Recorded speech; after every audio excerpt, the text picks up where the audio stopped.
episode ya 17 why me.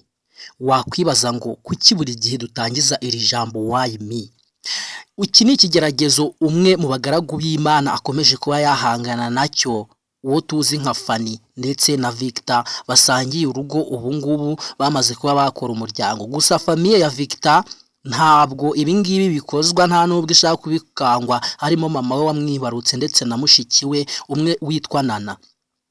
Uwo mushiki we numwe wabaswe n'inzoga n'amasigara menshi, anywa itabi mu buryo buteye ubwoba ndetse agirana agakungu n'abantu bafite imico mibi gusa.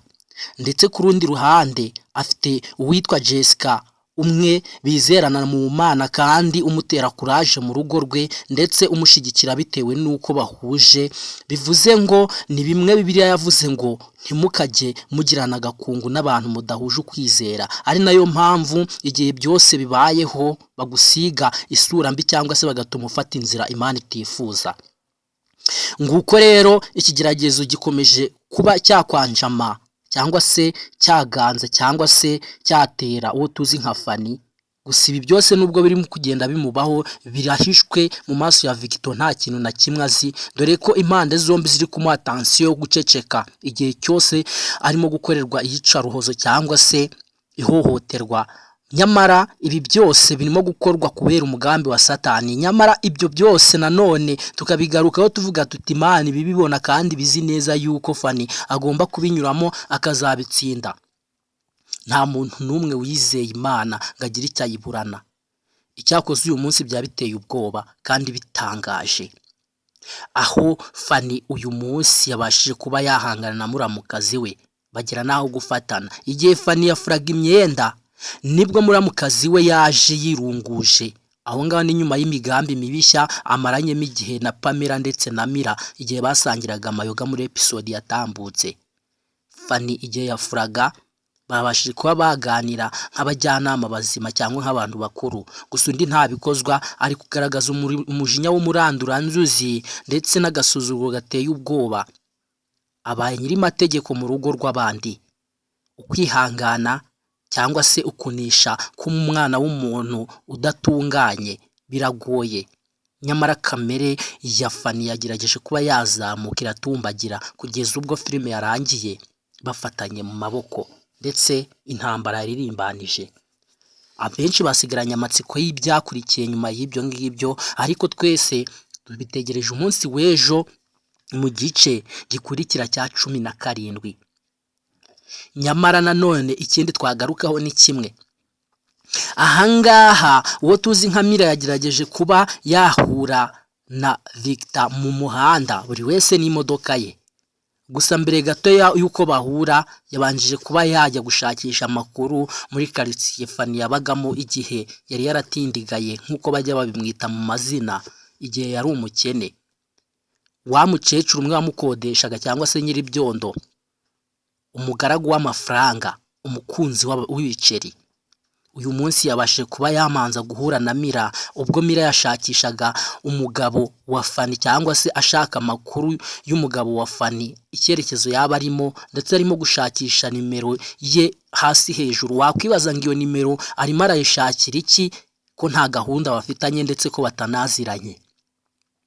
Icyakoze birumvikana nk'umwanzi w'umuntu, birumvikana ko iyo nimero atari yo gukinisha ahubwo ari yo gutangira kuba yanyuza mu nzira zidasanzwe zo kuba yakwibutsa umugabo we ko byibuze hari umugore we yataye kandi agomba kumugarukira kugira ngo abone amahirwe yo guhita yibonera Victor. Nyamara ibi byose twe twiringira tudashidikanya ko Imana yari ibizi ko byagombaga kubaho, kandi uyu mugabo yagiye nanone Imana ibona ko Fanny atagomba kubana nawe bitewe n'imico mibi. Tuzi neza yuko Fanny yagarutse ku kintu cyo gukubitwa n'uwo mugabo ndetse n'ubusinzi budasanzwe, ubusambanye no kunywa itabi. Aho ngaho ni kimwe na Pamela, kimwe na Mira ndetse na Nana. Iryo tsinda ry'abo bakobwa ni amashyano. Gusa nk'umugaragu wizera Imana Victor we yamaze kuba yatera intambwe yo kureba kure akoresheje ijambo ry'Imana Bibiliya, maze ariyigisha abona ko igikwiriye ari ukubana n'umuntu bahuje ukwizera ari we Fanny. Umugore mwiza w'imico myiza ufite ukwihangana utarabaswe n'ibyanduza.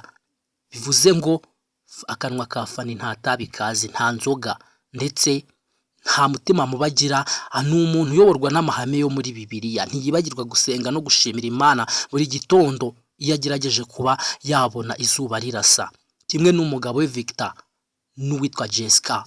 Uwitwa Jessica muramukazi we ndabizi neza yuko ashigikiye umubano wa Victor ndetse na Fanny, kubera ko uyu munsi yabashije kuba yabiganirizaho mama we amushimira uburyo ki yahindutse, gusa ntabwo azi ko ari uruvu rurimo kwihinduranya mu mabara atandukanye bitewe n'ahantu rukandagiye. Tuzi urutoto n'agahato k'ibintu runaka ajya akorera Fanny, ndetse Fanny agaceceka. Umugabo we nta kintu na kimwe aramenya cy'ibikorwa birimo kumukorerwa. Ese umunsi yamenye ibirimo gukorwa kuri Fanny, ambara y'ubutita ndabizi neza ishobora kuzavuka muri uyu muryango, ndetse impinduramatwara mu rukundo nayo igacurukurwa, iyo ari icuramye nayo igacurukurwa igahagarara.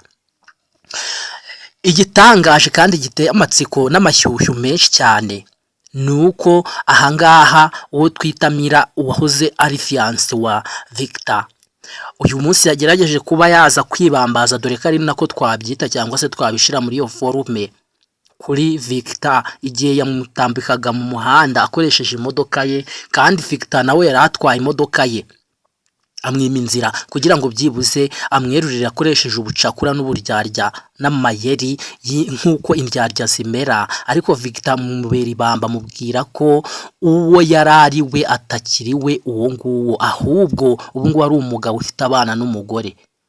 Gusa igitangaje mu gukomeza gusirotana, nyamara Mira yagerageje kuba yajomba Victor ijambo riteye ubwoba, amwibutsa ko abana ari kurera atarabe, ndetse aho ngaho mbere gato yabanje kuba yamuratira ubwiza buteye ubwoba ko ari nawe bangana. Murabyibuka neza ko muri episode zabanje izingizi Mira yagerageje kuba yakwivuga inyato ku bintu bitandukanye. Reka dutegereze.